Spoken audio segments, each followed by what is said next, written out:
බිරිඳ දරුවෝ හින්දා මම මේ දරුවෝ බිරිඳ අවතක්සේරු කරනවා හැම නෙමෙයි.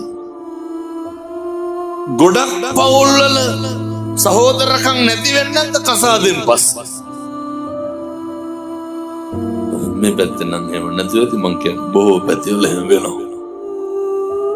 මහගෙදර බත් කෑම නවතිනවනේ අන්තිම බැන්දට පස්සේ. නිකන් මං කියනකොට හිතන්න බෑන්ඩ අපේ පවුලේ කවුද එක්ක වෙලා බත් කෑවේ කියලා. ඒව නැති වෙනවා. ඕන තරම් කසාද බඳින්න පුළුවන්. බැරි දරුවොත් හැදියේ. සහෝදරයෝ හැදියේ. සහෝදරයෝ හදන්න බෑ. අම්මා තාත්තා හැදියේ. අම්මා තාත්තා හදන්න බෑ. අර ළඟම ඉන්න ඕන පිරිසක් ඈත් වෙලා වගෙන එක මිටට ඉන්න ඕන පිරිසක් ඈත් මතක තියාගන්න.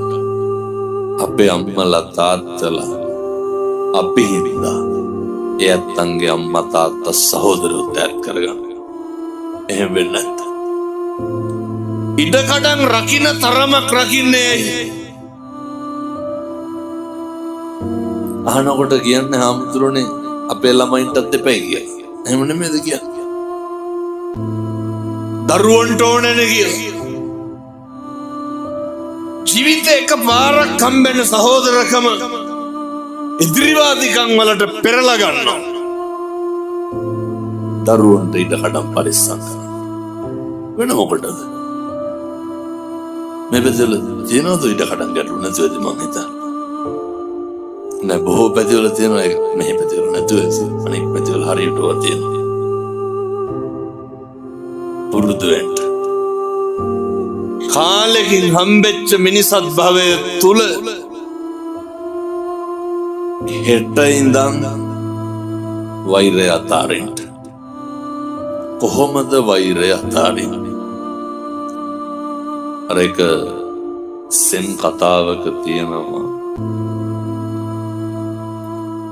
බිරිඳ මැරුණට පස්සේ ස්වාමියා හාමුදුරු කෙනෙක් එක් කරගෙන ඇවිල්ලා පිරිත් කියනවා පින් අනුමෝදන් කරන්න. මේ ඔය ඇත්තෝ ගැන කියන්නේ. පිරිත් කියලා ඉවර වෙලා හාමුදුරුවන්ට කියනවා මේ පින් දෙන්න කිව්වට පස්සේ